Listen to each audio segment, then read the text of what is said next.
کفن ختم ہو گیا، ہمارے جسم میں پیٹ کا گودا باہر آ گیا، آنکھوں سے کانوں سے ساری چیزیں لکوڈ ختم کر دی گئی، بھیجا کانوں سے بہہ کر کے نکل آیا، بچا کیا ہمارے پاس؟ جس جسم کو ہم سجاتے رہے، سنوارتے رہے، اس پر ہزاروں پیسے بہاتے رہے، یہ جسم 40 دن کے اندر کیڑوں کی غذا بن گیا، سب ختم ہو گیا۔ میرے عزیزو، ہر انسان کے جسم کے ساتھ قبر یہی کرتی ہے، قبر دباتی الگ ہے، کیڑوں کا عذاب الگ ہے، بچھوؤں کا عذاب الگ ہے، لیکن یہ سب کے لیے احکام نہیں۔ کچھ وہ بھی جنازے ہیں جب یہاں سے جاتے ہیں تو ہزاروں کی آنکھوں میں آنسو چھوڑ کر جاتے ہیں، ہزاروں کی دلوں کی دھڑکن بن کر کے جاتے ہیں۔ ان کے جنازے جب جاتے ہیں تو اللہ کے ملائکہ بھی، فرشتے بھی ان کے جنازے کو اٹھانے کے لیے زمین پر آتے ہیں۔ یہ کون لوگ ہیں؟ جو اپنے سینوں میں عشق مصطفیٰ کی شمع روشن کیے ہوئے تھے، جینا چاہتے تو مصطفیٰ کے لیے، مرنا چاہتے تو مصطفیٰ کے لیے۔ فاضل بریلوی نے کیا خوب کہا، لحد میں عشق رخ شہ کا داغ لے کے چلے، اندھیری رات سنی تھی چراغ لے کے چلے۔ جب قبر میں جاتا ہے ایک عاشق رسول، اسے رکھا جاتا ہے، کفن اس کا بھی ہے، جسم اس کا بھی ہے، لیکن فرشتوں سے بھی کہا جاتا ہے اسے آہستہ سے جگانا، محمد عربی کا غلام ہے، رسول پاک کا وفادار ہے، اور کیڑوں کا اس کے جسم کو کھانا تو دور کی بات، فرمایا گیا قیامت تک اس کے کفن کو بھی میلا ہونے نہیں دیا جاتا۔ نہ تمہاری آنکھ سے، نہ تمہارے ناک سے، نہ تمہارے چہرے سے کوئی گودا باہر آتا ہے، کچھ نہیں میرے عزیزو، جسم تر و تازہ سلامت رکھا جاتا ہے۔ 1000 سال کیا 10,000 سال گزر جائیں، حوادث زمانہ بھی آئیں، لیکن اس کی قبر میں اس کا جسم سلامت رکھا جاتا ہے۔ اب تمہارے ہاتھ میں فیصلہ ہے کون سا جسم بنانا چاہتے ہو، وہ جو کیڑوں کی غذا بن جائے، یا وہ جس پر فرشتے بھی اتر کر سلام بھیجیں۔ میں نے خود میرے مرشد گرامی کے جنازے میں حاضری تھی، حضور تاج الشریعہ بدر الطریقہ رحمت اللہ تعالی علیہ، جس مرد قلندر نے اپنی پوری زندگی عشق مصطفیٰ میں گزاری۔ آج تم نعرے لگاتے ہو تاج الشریعہ تاج الشریعہ، ان کے شب و روز دیکھے تھے کبھی؟ ان کی صبح اور شامیں دیکھی تھی کبھی؟ بہت پیر ہوں گے جو باہر پیر ہوں گے، اندر پیر ہوں گے، لیکن تاج الشریعہ کو میں نے اندر بھی دیکھا ہے، باہر بھی دیکھا ہے۔ آنکھیں بند بھی ہوتی، آنکھوں سے اگر کوئی چیز نظر بھی نہیں آ رہی ہوتی، تب بھی اتنا خیال ہوتا کہ کہیں سطر تو نہ کھل گیا ہو، کہیں پائجامہ اوپر تو نہیں ہو گیا ہو۔ سونے کے حالت کی بات کر رہا ہوں، کوئی نہ ہو تب بھی یہ خیال باقی رہتا۔ کون سا ایسا دن گزرتا جب وہ دلائل الخیرات نہیں پڑھ رہے ہوتے، قصیدہ بردہ شریف نہ پڑھ رہے ہوتے، ہزاروں سفر کی مصروفیات کے باوجود حضور پاک کی محبت کے نغمات میں کوئی کمی نہیں آئی۔ لیکن میں آج آپ کو ایک بات بتا دوں، جب انتقال ہوا وہ جمعہ کی شام تھی، اور ہمارے مردوں کو 6 گھنٹے 10 گھنٹے میں ہم کو قبرستان سپرد کرنا پڑتا، 12 گھنٹے رکھ دیں تب بھی فریج منگوانا پڑ جاتا ہے، اس کے بعد قبرستان کے حوالے کر دیں۔ میرے مرشد گرامی کے انتقال کے بعد 48 گھنٹے رکھے گئے تھے، 48 گھنٹے رکھے گئے، اور اس کے بعد جنازہ پاک کو غسل دے کر لایا گیا۔ یہ فقیر قادری جنازے کی گاڑی میں شریک رہا، حضرت کے قدم پکڑ کر کے میں قبر تک رہا۔ میں آپ کو صرف اس لیے یہ بات عرض کر رہا ہوں کہ جب گاڑی جنازے کی چلتی تھی، میں نے زندگی میں بھی حضرت کے ہاتھ پکڑ کر کے ادھر ادھر چلائے۔ حضرت کے ساتھ جب جانا ہوتا تو بازوؤں کو ہم تھامے ہوتے، ہم کیا چلاتے، ہمیں وہ خود چلا رہے ہوتے، لیکن یہ ہم برکت کے لیے پکڑے ہوتے۔ جو نرم و ملائم جسم تھا، میں نے وفات کے بعد جنازے میں کھڑا ہو کر کے دیکھا، قدموں کو پکڑ کر، نہ نرمی میں کمی آئی، نہ ملائم ہونے میں کوئی کمی تھی۔ اور جب گاڑی آگے چلتی تھی،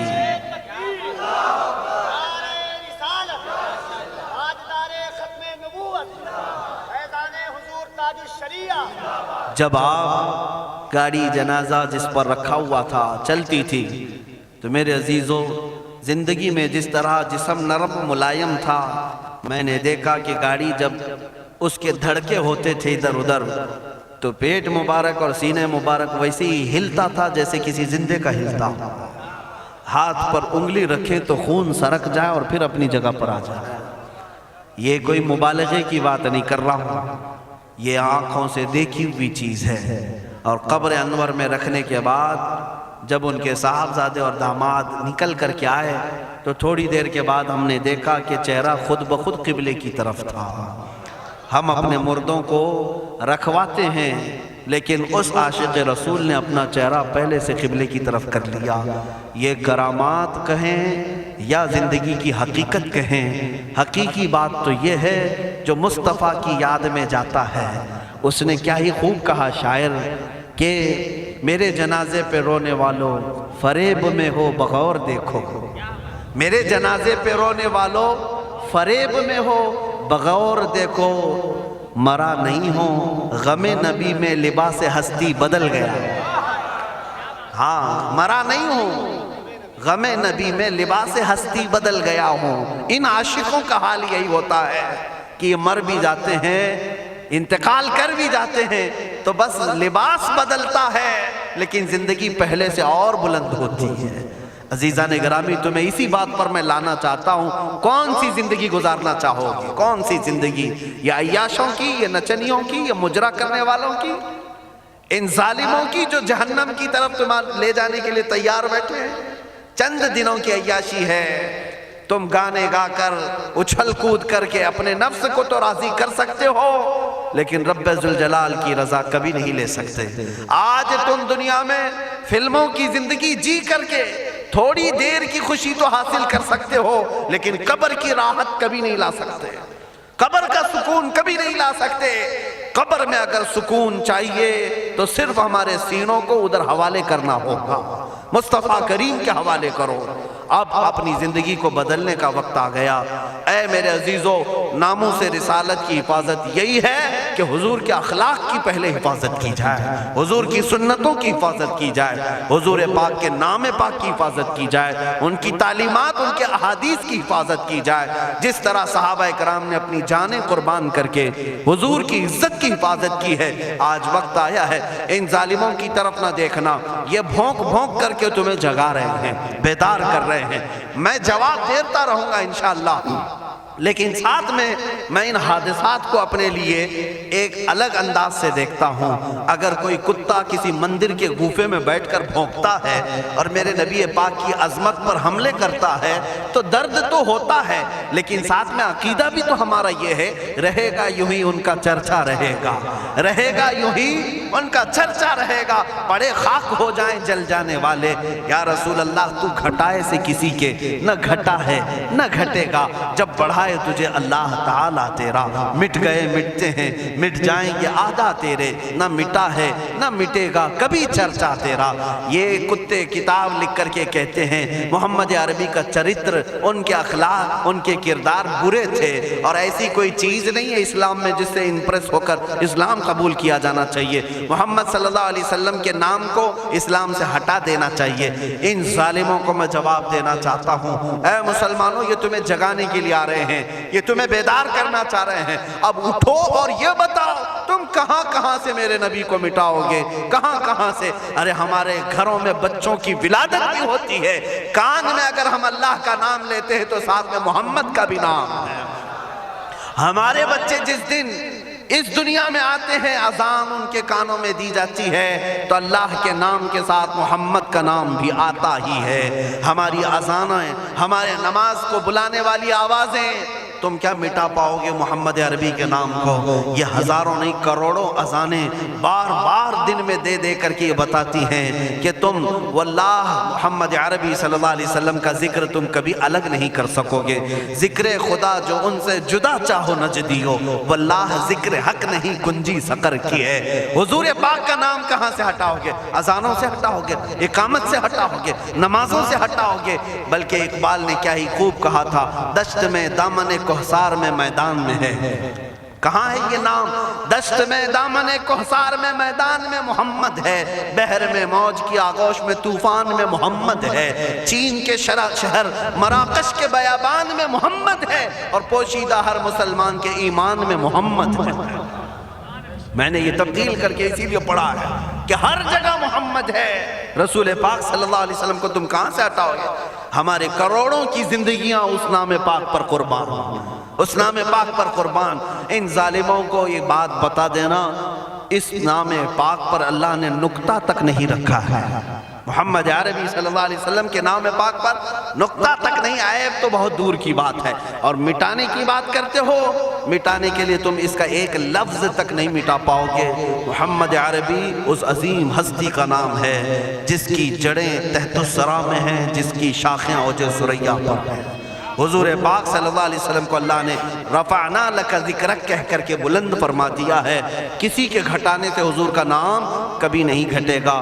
میں عظمت مصطفیٰ کے لیے بارگاہ اعلیٰ حضرت کی کا سہارا لیتے ہوئے مسلمانوں تم سے یہ بات کہنا چاہوں گا، بتلا دو گستاخ نبی کو غیرت سنی زندہ ہے. ان کے نام پہ مر مٹنے کا جذبہ کل بھی تھا اور آج بھی ہے. تم بھوکتے رہو میرے نبی کی شان پر اور ہم سنی کہتے رہیں گے سب سے اعلیٰ و اولا محمد ہے، سب سے اولا و اعلیٰ محمد ہے، سب سے بالا و والا محمد ہے. دونوں عالم کا دولہا محمد ہے، اپنے مولا کا پیارا محمد ہے. بجھ گئی جس کے آگے سبھی مشعلیں، شمع وہ لے کر آیا محمد ہے. خلق سے اولیاء، اولیاء سے رسول اور رسولوں سے اعلیٰ محمد ہے. ملک کونین میں انبیاء تاجدار، تاجداروں کا آقا محمد ہے. جس کے تلووں کا دھون ہے آب حیات ہے، وہ جانے مسیحا محمد ہے. سب چمک والے اجلوں میں چمکا کیے، اندھے شیشوں میں چمکا محمد ہے. سارے اونچوں سے اونچا سمجھیے جسے ہے، اس اونچے سے اونچا محمد ہے. سارے اچھوں سے اچھا سمجھیے جسے ہے، اس اچھے سے اچھا محمد ہے. غم زدوں کو مزدہ دیجئے کہ ہے، بے قصوں کا سہارا محمد ہے. میں مانتا ہوں اے عقل والو میرا محمد خدا نہیں ہے، مگر دلوں میں یہ نقش کر لو کہ وہ خدا سے جدا نہیں ہے. کہیں پر تم الگ نہیں کر سکو گے. محمد صلی اللہ تعالیٰ علیہ وسلم کے نام پاک کو اللہ تعالیٰ نے ہر جگہ رقم فرمایا ہے. جنت کے دروازوں پر، عرش و کرسی، لوح و قلم پر، آسمانوں کے ہر دروازے پر محمد عربی کا نام رقم ہے. دنیا کے ہر گوشے میں وہ نام پاک موجود ہے. ہو نہ یہ پھول تو بلبل کا ترنم بھی نہ ہو، چمن دہر میں کلیوں کا تبسم بھی نہ ہو نہ یہ ساقی تو میں بھی نہ ہو، خم بھی نہ ہو، بزم توحید دنیا میں نہ ہو، تم بھی نہ ہو. خیمہ افلاک کا استادہ اسی نام سے ہے، نبض ہستی تپش آمادہ اسی نام سے ہے. وہ جو نہ تھے تو کچھ نہ تھا، وہ جو نہ ہو تو کچھ نہ ہو. جان ہے وہ جہان کی اور جان ہے تو جہان ہے. بس آخر میں میرا یہی مشورہ سب سے ہے کہ محمد سے وفا تو نے تو ہم تیرے ہیں. یہ جہاں چیز ہے کیا، لوح و قلم تیرے ہیں. اٹھو قوت عشق سے ہر پست کو بالا کر دو، دہر میں نام محمد سے اجالا کر دو. مولا کریم اس جلسہ پاک کو اپنی بارگاہ میں قبولیت عام عطا فرمائے.